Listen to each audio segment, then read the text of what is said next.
J'étais en train de dire des chants. C'est bon de louer le Seigneur, de l'adorer. On a parlé. Il y a, dans les premiers qu'on a chantés, je pense que c'était le deuxième, parlait à un moment donné de on célèbre sa victoire.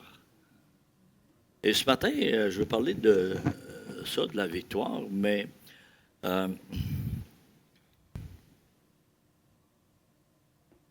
là, je porte toujours à regarder, voir si c'est la même chose qu'il y a là, mais Hélène, elle va me suivre en arrière. Parce que le fil, il fait défaut, là. C'est ça le problème. Alors, ce matin, on veut parler de la victoire, mais vous savez, on n'arrive jamais à la victoire sans se préparer. Et quand on regarde la parole de Dieu, que ce soit dans l'Ancien ou dans le Nouveau Testament, dans l'Ancien Testament, on a beaucoup d'exemples avec le peuple d'Israël qui ont remporté des victoires. Ils ont eu des défaites aussi. Mais la victoire vient toujours avec une préparation. Et pour nous, il y a aussi une préparation, même dans la vie de tous les jours, tout au long de notre existence sur la terre, on s'attend à remporter des victoires ou à avoir des acquis dans notre vie, des choses positives, etc. Mais il faut se préparer à ça. Il faut travailler pour cela.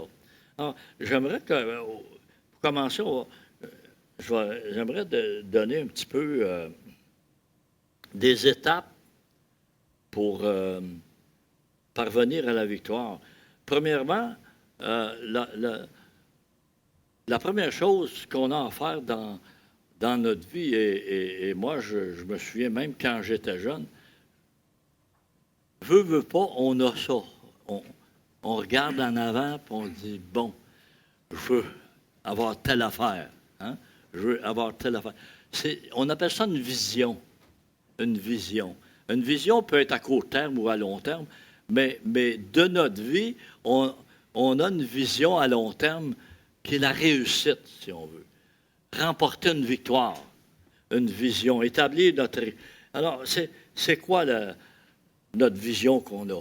Il faut qu'on s'arrête, prendre le temps d'élaborer cette vision-là, que ce soit du domaine professionnel ou quotidien de tous les jours, ou personnel, ou spirituel. Pour nous, c'est sûr que ce qui nous intéresse aujourd'hui, c'est la victoire du côté spirituel. Mais c'est les mêmes principes de base qui s'appliquent dans les deux cas, que ce soit physique ou spirituel. Il y a des principes qui sont les mêmes. Alors, pour arriver à ça, la vision, pour parvenir à la victoire de cette vision-là, il faut se fixer des objectifs. Il faut élaborer des choses qui sont adaptées. Donc, élaborer un plan d'action qu'on a besoin. Bon, ça va. Ça me suit. Donc, identifier des objectifs, puis les décomposer en des choses réalisables. Il ne faut pas rêver en couleur, comme on dit. Il faut être réaliste et dire, bon, mes capacités. Tu sais, moi, là, quand même, j'essaierais d'élaborer un plan, avoir une vision, dire, moi, je vais aller plaider une cause en cours. Pas un avocat comme notre sœur, là, tu sais. Elle a eu une préparation dans ce sens-là et est capable d'aller en cours. Mais même pour aller en cours, elle prépare ses plaidoyers, elle prépare ses arguments, elle prépare sa preuve. Tu sais, il y a toute une préparation et peu importe le domaine. Et c'est la même chose quand on veut faire le ministère. Moi, je ne suis pas arrivé ce matin sans préparation. Là, hein? J'espère d'avoir la victoire, puis parvenir jusqu'à la fin de mon message. Oui? J'espère d'avoir la victoire, puis d'avoir apporté quelque chose qui va vous apporter quelque chose dans votre vie. C'est ça, j'ai une vision, mais il a fallu que j'établisse des étapes. Et les prédications, c'est comme ça. Euh, J'écoute des fois Pasteur Pierre qui vient. Moi, j'aime beaucoup ses prédications. Vous savez, dans notre vie, il y a toujours des... On a chacun nos goûts, puis on a chacun nos affinités. J'aime beaucoup les prédications de Pasteur Pierre, missionnaire. Il apporte ça, puis c'est clic, clic, clic, c'est très bien. Moi, je suis un petit peu moins que lui, là, de ce côté-là. Donc, il y a des prédicateurs qu'on aime des choses, d'autres, on aime d'autres choses. Mais peu importe, quand on se prépare, quand on vise quelque chose, il faut se préparer à ça. Alors, donc, un plan d'action, si vous voulez. Et au fur et à mesure qu'on avance, les progrès, il faut ajuster notre plan parce qu'il y a des changements hein, dans tout ça. Il y a des obstacles qui arrivent. Puis, donc, faut être prêt à s'ajuster. Il faut s'attendre à des imprévus. Ça fait partie de la préparation. S'attendre à des imprévus dans notre vie. Il y a toujours, ou presque, des imprévus tout au long de notre vie. Vous savez, même dans la vie ordinaire, il y en a. Dans votre emploi, votre travail, et je suis certain, si je laissais parler de Nadia, là, je ne la laisserai pas parler parce que j'aurai plus de place. Là. Mais, ben oui, c'est une avocate, elle est capable de parler, elle aussi. Là. Les prédicateurs et les avocats, là, c'est capable de parler. Alors, il faut s'attendre à ça. Ça fait partie du chemin vers la victoire, des imprévus qui peuvent arriver. Donc, il faut anticiper qu'il va en avoir. Il faut s'adapter à ça. Il faut être flexible face à toutes ces choses-là. Tu sais, il ne faut pas dire, bang, m'en va là, attends un peu, là, il y a ça des fois, là. Il y a un obstacle. Qu'est-ce que je fais? Je passe à côté, je passe par-dessus, je passe en dessous. Hein? Faut s'adapter à ça. Il faut être flexible. Et ça prend de la résilience, si vous voulez. Il faut être prêt à endurer des choses. Donc, s'attendre aux imprévus et faire face à nos échecs et nos erreurs dans la vie. Je ne sais pas, vous autres, j'en avez peut-être jamais fait, mais moi, j'en ai fait trop à mon goût, là.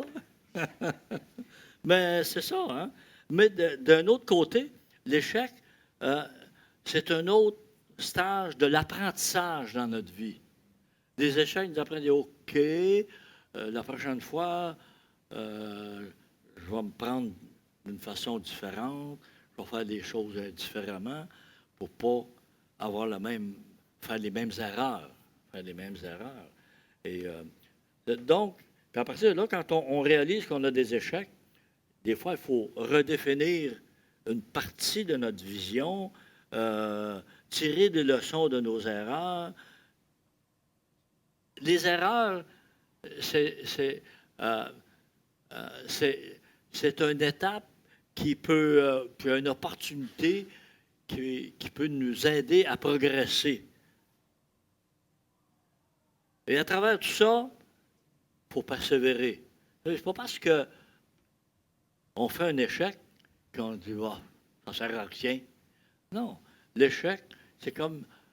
Je ne sais pas si vous avez déjà patiné, là.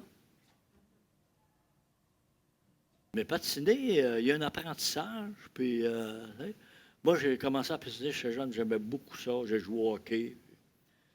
Mais je n'étais pas pire au patin. Je me suis dit, j'avais été dans un milieu de ça, mais ma famille n'était pas dans un milieu comme ça. Puis, j'aurais aimé faire du patin artistique. J'étais bon au patin, là. Tu sais, t'as pas pire. Mais, puis il y en avait un, moi je suis originaire de Saint-Hyacinthe, il y en avait un, là. Lui, il était très bon. Là, je le regardais faire. J'ai appris des choses à regarder faire un autre, comme ça. J'ai aimé ça. Mais en vieillissant, j'ai arrêté le patin et tout. Puis, là, à peu près 2 semaines, j'ai dit, je vais commencer à patiner. Fait que je suis rendu à la patinoire, puis il est pas loin de chez nous, c'est une patinoire extérieure. J'ai mis mes patins, puis là, j'ai commencé à marcher. J'ai dit, wow! Il me semblait que j'étais meilleur que ça. Puis là, je suis embarqué sur la patinoire. Puis la glace n'était pas parfaite. Fait que ça ne m'aidait pas non plus, là. Mais avant d'embarquer sur la glace, il y avait deux jeunes filles qui étaient là. Il y avait une gang de gars là, qui étaient sur la patinoire et qui jouaient au hockey. Fait que, il y avait 2 filles qui étaient là, 2 jeunes filles, qui avaient des hockey. Fait que j'ai demandé à une, j'ai dit, prêterais-tu ton bâton? Fait que, je l'ai prêté. Fait que, là, vous pensez, c'est parce que je m'en allais jouer au hockey, hein? Ça peut me tenir.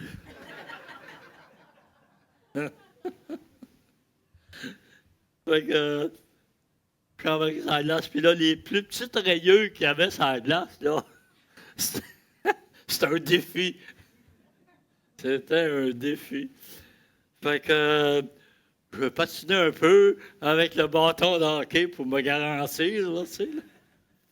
Tout devenait difficile. Euh, quand je venais pour breaker, là, vous savez, c'est dur breaker en patin. C'est dur ses chevilles, c'est dur ses jambes. J'ai dit, wow! J'avais l'impression que j'avais jamais patiné. Je sais pas, dans la vie chrétienne, des fois, ça arrive-tu qu'on est un peu comme ça, tu sais, on- on fait face à des défis. C'est comme, je ne sais plus comment faire. Euh, non, j'ai plus de force, j'ai plus rien. Mais j'étais comme ça, là, sur mes patins. Puis on a besoin du Seigneur. On a besoin d'un hockey, des fois, hein? On a besoin de la parole. Mais il faut persévérer. Fait que là, il dit, OK, mais je n'ai pas abandonné, là, je veux retourner. Fait que là, il faut se préparer pour la victoire. Là, c'est bien beau, là, quand je suis allé, j'ai demandé de l'aide de la jeune fille avec son hockey, mais il n'a pas toujours un hockey qui m'attend sur le bord de la bande, fait que je suis allé m'acheter un hockey.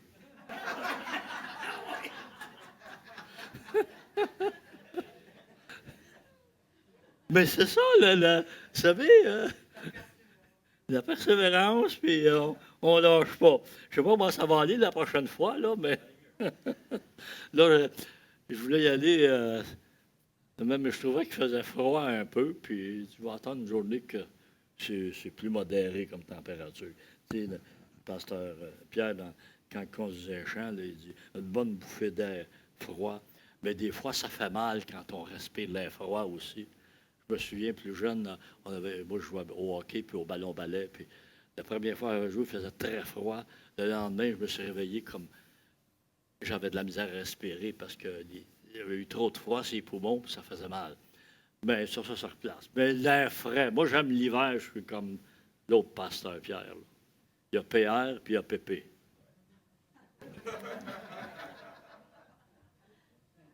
Alléluia.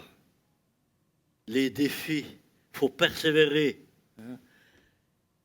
Si on ne persévère pas, on n'aboutira jamais à rien. Et, une des choses qu'on a besoin de développer dans notre vie, c'est d'adopter des habitudes. Des habitudes dans notre vie. Et faire des choses, ça devient une routine. Et dans la vie chrétienne, on a besoin de développer des habitudes selon la parole. La lecture et la prière, 2 choses de base. 2 choses qu'on doit avoir comme habitude dans notre vie. Ça, c'est comme nos 2 jambes, hein, ou les 2 ailes, un oiseau. On a besoin de la lecture de la parole et de la prière. Bien sûr, la lecture de la parole, ça peut être un message qu'on reçoit, ça peut être la méditation qu'on va faire aussi. Ça fait toute partie de la lecture. Et la prière, il y a la prière qui est comme la louange, comme on fait ce matin, l'adoration. Il y a aussi les demandes à Dieu. Et tu sais, il y a toute une variété. Alors, développons ces habitudes pour maintenir un équilibre, des bonnes habitudes. On a besoin d'avoir un équilibre dans notre vie, développer des habitudes. Vous savez, ce n'est pas parce qu'on est chrétien qu'on arrête de manger, hein? On mange de la nourriture. Donc, il y a un équilibre. Euh, je me souviens, il y a longtemps, j'avais entendu un témoignage, quelqu'un, là, quand il a accepté le Seigneur, c'était juste de lire la Bible. Lire la Bible, puis lire la Bible. C'était rendu que même sur son travail, là, au lieu de faire son travail correctement, lire la Bible. Il a perdu sa job, là, comme ça. Parce que c'était pas sérieux, tu sais. C'est bien beau être chrétien, puis c'est plus important de lire la Bible que la job. Ouais, je suis bien d'accord. C'est la lecture de la parole de Dieu pour ma vie spirituelle est beaucoup plus importante que ma job. Mais dans la vie, on a besoin d'avoir un équilibre. On a besoin de manger de la nourriture ordinaire, puis on a besoin de manger de la nourriture de la parole. C'est un équilibre qu'on a besoin dans notre vie. Puis la prière, c'est la même chose. Tu sais, il y a eu des groupes qu'on appelait les cloîtrées, là, tu sais, là, les religieuses cloîtrées. Ils allaient s'enfermer d'une bâtisse pour passer leur vie à prier. Je ne vois pas ça dans la Bible, moi. Hein? Il y a un équilibre. Jésus a prié, mais Jésus n'a pas fait juste prier. Hein? Jésus il a annoncé la parole, il a guéri des malades, il a vécu, il a été même à la pêche sur le lac Génézareth, hein, ou la mer de Galilée. Il a pris le temps de ça. Il a pris le temps de dormir aussi. Hein? C'est ça la vie. Il y a un équilibre. Mais, donc, développons des bonnes habitudes. Adoptons des bonnes habitudes. Et une autre chose, le dernier point qu'on a sur la liste, là, des fois, demander de l'aide. Hein? Demander de l'aide. Être prêt qu'on a besoin de quelqu'un, pas capable de faire tout seul, tout le temps. On a besoin d'être aidé parfois. Alors, c'est des étapes pour la victoire, puis on va aller dans la parole, et à la base, c'est suivre le plan de Dieu. Dieu, il y en a un plan. Dieu, il y a un plan pour chacune de nos vies. Réalisons cela. Et Dieu va mettre des choses dans notre cœur. Mais ce qu'on a besoin de réaliser, c'est que la vision que Dieu va nous donner n'est pas parfaite.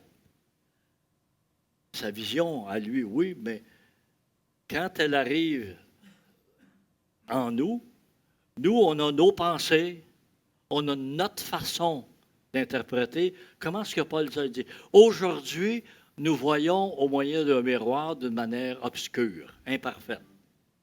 C'est comme ça, là. Même les choses que Dieu va nous mettre à cœur, ce n'est pas parfait. On ne les voit pas d'une manière parfaite. Pas plus que quand je lis la Bible, ma compréhension n'est pas à 100%, là. On comprend en partie. Après, en tout cas, généralement, normalement, après un certain temps, on comprend un peu plus. Puis au fur et à mesure qu'on avance dans la vie, on comprend plus des choses. Puis le Seigneur va nous révéler des choses avec ce qu'on vit. Ah, tout à coup, on lit un passage d'Écriture, c'est comme si je ne l'avais jamais lu. Et on a lu la Bible. Ça fait longtemps que je lis la Bible. Puis je lis la Bible aujourd'hui, puis je regarde, puis je dis, ah ben, regarde donc ça. Je n'avais pas compris ça comme ça. Ça ne veut pas dire que ce que j'avais compris auparavant, c'était faux, mais ce n'était pas complet. Ce n'était pas à 100%. Ça n'incluait pas tout de ce que Dieu voulait dire. Voyez-vous? Alors, c'est le plan de Dieu qui compte. On va lire dans un texte dans Josué, chapitre 3, un exemple d'une étape de la victoire. Josué, chapitre 3, les versets 1 à 9. Josué se leva de bon matin. Alors, j'arrête là parce que je trouvais ça intéressant. Il y a un proverbe qui dit, comment? L'avenir appartient à ceux qui se lèvent tôt.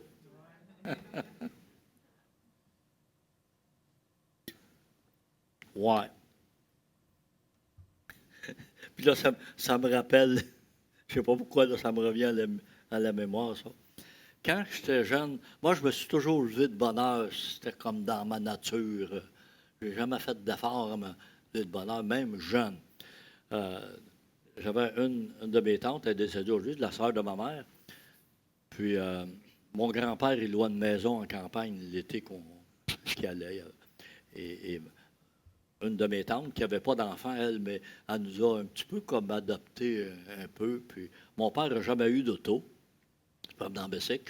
Puis, mon oncle avait un auto. Mais en tout cas, des fois, l'été, on allait, on appelait ça le chalet, mais c'était vraiment une maison de campagne. Puis,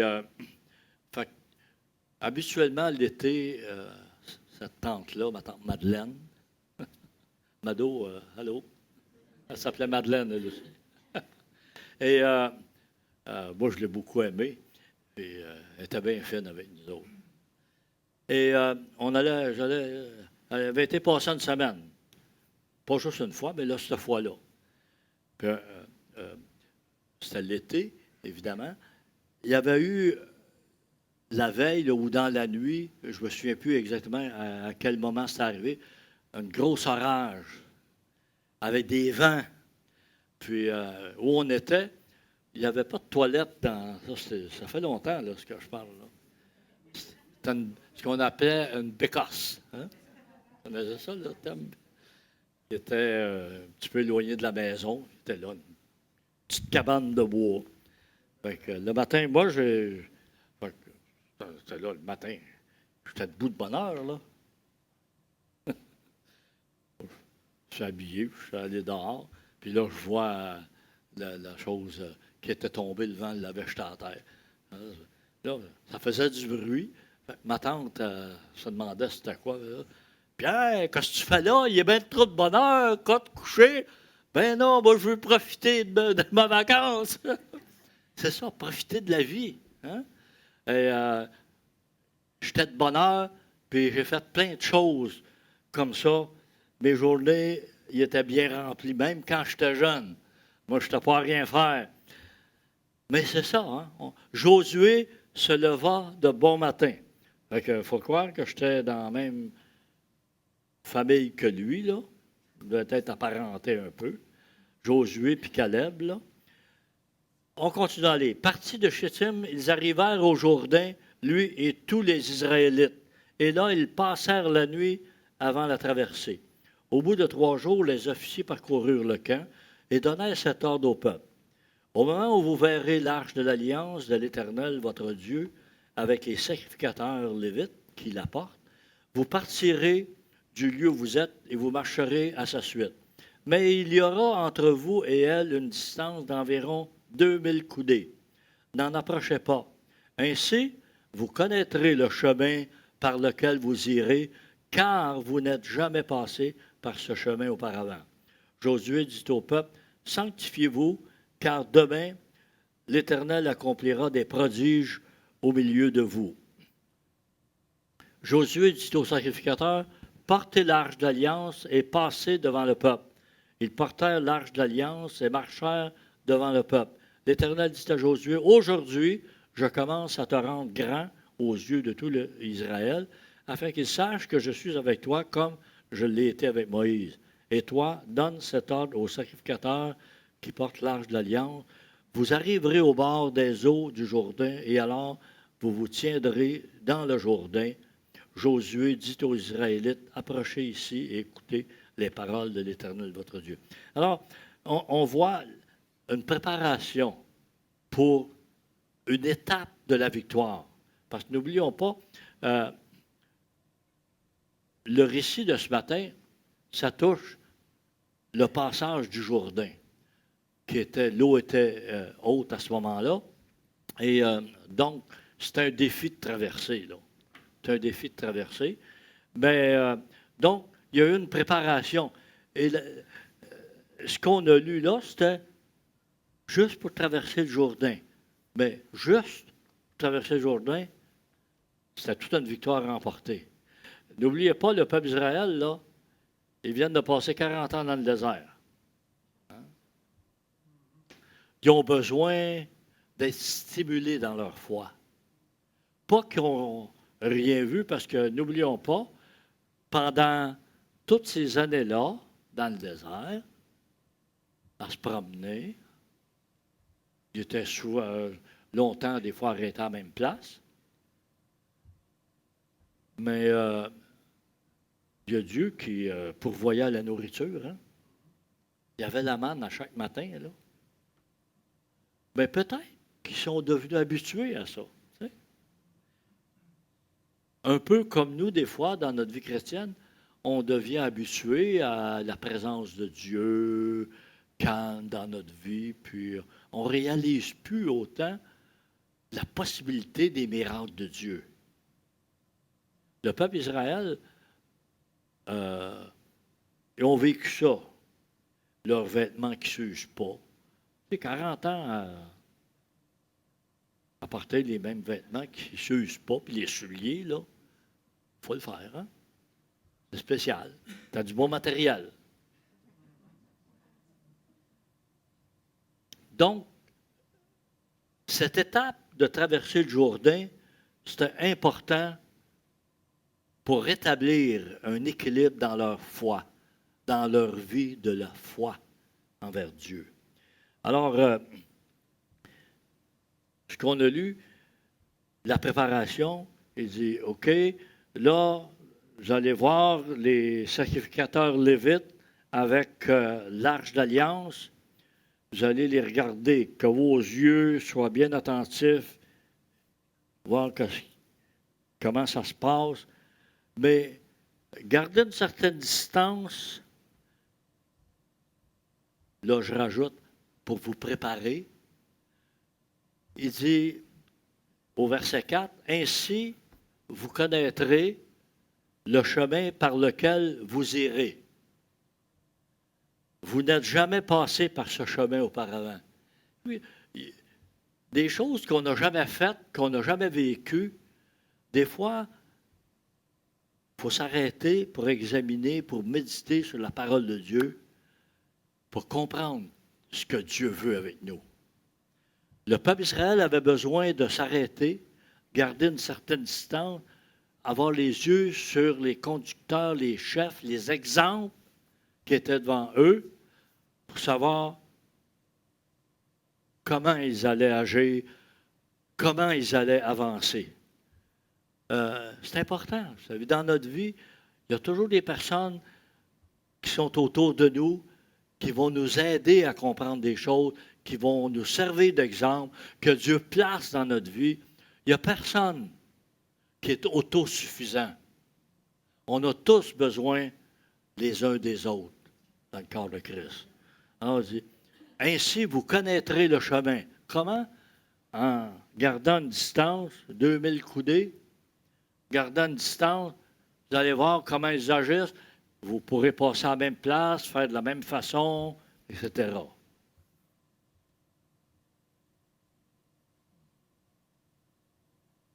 Une autre chose, se préparer, euh, ça veut dire se sanctifier.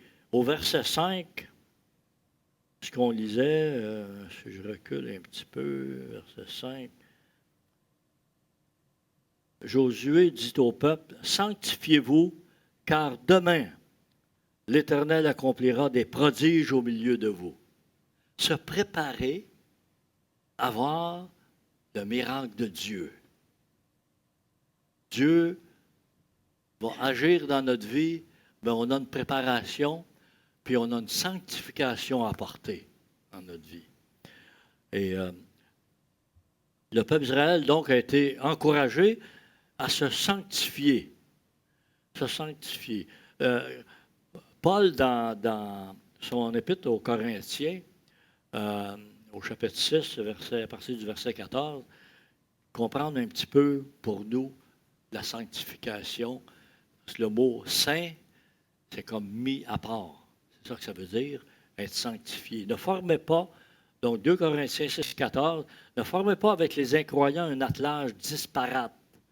Et quel accord entre Christ et Bélial? Quelle part le croyant a-t-il avec le non-croyant? Quel contrat d'alliance entre le temple de Dieu et les idoles? Car nous sommes le temple de Dieu vivant. Comme Dieu l'a dit, j'habiterai et je marcherai au milieu d'eux, je serai leur Dieu et ils seront mon peuple. C'est pourquoi, sortez du milieu d'eux et séparez-vous, dit le Seigneur, ne touchez pas à ce qui est impur, et moi, je vous accueillerai. Verset 18, je serai pour vous un père, et vous serez pour moi des fils et des filles, dit le Seigneur Tout-Puissant. Puisque nous avons de telles promesses, bien-aimés, purifions-nous de toute souillure de la chair et de l'esprit, en développant jusqu'à son terme la sainteté dans la crainte de Dieu. Il y a une préparation qu'on a besoin. Si on veut passer à de choses plus grandes, avoir plus la main de Dieu agir dans notre vie, il y a une sanctification, il y a une séparation dans nos pensées, etc.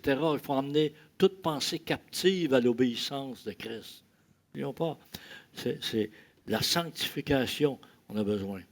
Et au verset 7, dans Josué 3, ce qu'on lisait, et ça c'est intéressant, verset 7, l'Éternel dit à Josué, aujourd'hui je commence à te rendre grand aux yeux de tout Israël, afin qu'ils sachent que je suis avec toi comme je l'ai été avec Moïse. Alors, quand on regarde l'ensemble des versets qu'on a lus, moi, j'ai vu comme deux choses par rapport à ça avec Josué et le peuple. On voit que Dieu s'intéresse à voir le peuple progresser dans leur foi, dans leur lien avec lui, leur relation, mais il s'intéresse aussi à l'individu comme Josué.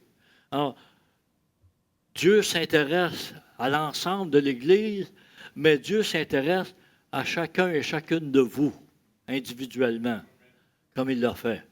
Ce n'est pas juste un Dieu quelque part, il s'occupe de l'univers, vous faites partie de l'univers, puis Dieu s'occupe en général de tout ça. Là, tu sais.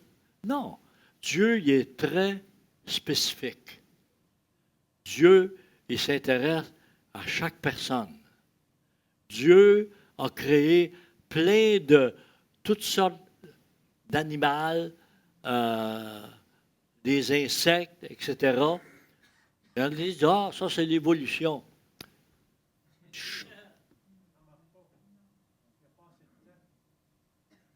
Ça ne fonctionne pas, l'évolution. Ça ne se fait pas. L'évolution, les choses laissées à elles-mêmes, et ça ne s'améliore pas, ça dépérit. Ça a été démontré plus qu'une fois. Alors, Dieu crée des choses distinctes, avec des détails. C'est incroyable. Juste le corps humain, comment il y a des détails dans le corps humain, toutes les choses que Dieu a mis là. Vous savez, Dieu, à la base, Dieu avait créé l'homme et la femme pour vivre éternellement, là. N'oubliez pas, là. Sur la terre. Le péché est venu corrompre tout ça. Et c'est ça qu'on vit aujourd'hui. Toute la maladie, puis la mort. Vous savez, Dieu les a fait sortir du jardin d'Éden, puis ça a commencé à travailler. Ils devaient travailler avant, mais après, c'était à la sueur de leur front. C'était difficile. Il y avait de l'opposition. Et on le sait comment ça fonctionne aujourd'hui avec toute la maladie. Mais Dieu s'intéresse globalement, mais il s'intéresse individuellement à chacun de nous. Et une chose qu'on retrouve dans ce récit-là, qui revient tout le temps aussi, c'est l'importance du témoignage. Rendre témoignage à la puissance de Dieu. Au chapitre 4, on va lire quelques versets. Le peuple remonta du Jourdain le 10e jour du premier mois et il campa à Gilgal, à l'extrémité orientale de Jéricho. Jéricho, il arrive dans le portrait. Hein. On ne verra pas ça ce matin, là, parce que c'est une autre victoire, ça. Mais il est à l'extrémité orientale de Jéricho. C'est 12 pierres qu'ils avaient prises. On n'a pas tout lu, là, parce que Josué avait dit au peuple, là, il dit, vous allez, chaque tribu, vous allez ramasser une pierre, la transporter sur votre épaule, former comme une place de souvenir. Et donc, ces 12 pierres, ils avaient pris du Jourdain, Josué les dressa à Gilgal. Il dit aux Israélites, lorsque demain, le futur, dans l'avenir, vos fils demanderont à leur père, que sont ces pierres? Vous en instruirez vos fils et vous direz, Israël a traversé ce Jourdain à sec. Le miracle que Dieu avait fait. Car l'Éternel, votre Dieu, a mis à sec devant vous les cours du Jourdain jusqu'à ce que vous ayez passé comme l'Éternel, votre Dieu, l'avait fait à la mer des Joncs, qu'il a mis à sec devant nous jusqu'à ce que nous soyons passés. C'est afin que tous les peuples de la terre connaissent que la main de l'Éternel est une main puissante et afin que vous ayez toujours la crainte de l'Éternel, votre Dieu. Alors, deux choses que ça sert. Le témoignage. Dire aux autres. Ça a toujours fait partie du plan de Dieu que les nations puissent arriver à la connaissance de Dieu, de l'Éternel, du Seigneur Jésus. Hein? Ben, Jésus n'était pas là. Le nom de Jésus, on ne le trouve pas dans l'Ancien Testament. Mais à la base, c'est cette relation avec Dieu. Dieu a toujours voulu que l'être humain ait une relation avec Dieu, pas juste le peuple Israël. Il avait choisi le peuple Israël comme témoin. Comme Dieu nous choisit l'Église comme témoin aujourd'hui. On a toute une responsabilité, vous savez. Que notre vie soit un témoignage à la gloire de Dieu. C'est afin que tous les peuples de la terre connaissent que la main de l'Éternel est une main puissante et afin que vous ayez toujours la crainte de l'Éternel, votre Dieu. Que les peuples de la terre connaissent Dieu. Rendre témoignage à la puissance de Dieu. Se rappeler des choses du passé pour qu'on puisse vivre dans le présent en relation intime avec Dieu, dans la foi, basée sur la foi, ce que Dieu était, ce qu'il est, il le sera. Dieu, sa puissance, hier, aujourd'hui et demain, est la même. Connaître sa puissance, se rappeler de ce que Dieu a fait dans ma vie, puis dans la vie des autres, pour me démontrer l'intention de Dieu d'être avec des hommes et des femmes pour les aider, les secourir, faire de grandes choses dans leur vie, que nous ayons la crainte, le respect de Dieu, afin de marcher avec lui en toute confiance. C'est ça, hein? c'est important que les gens autour de nous, mais que nos enfants aussi. Vous, dans le récit de ce matin, il parlait que vos enfants, quand ils m'ont posé des questions, soient capables de répondre. Mais moi, j'irais une coche plus loin. N'attendez pas que les enfants posent des questions. Donnez les réponses avant même. L'enseignement avant. Expliquer avant. Il y aura peut-être quand même des questions qui vont surgir à travers ça, mais on a besoin d'enseigner nos enfants, parce que c'est ça la Bible nous dit de faire, d'enseigner à nos enfants.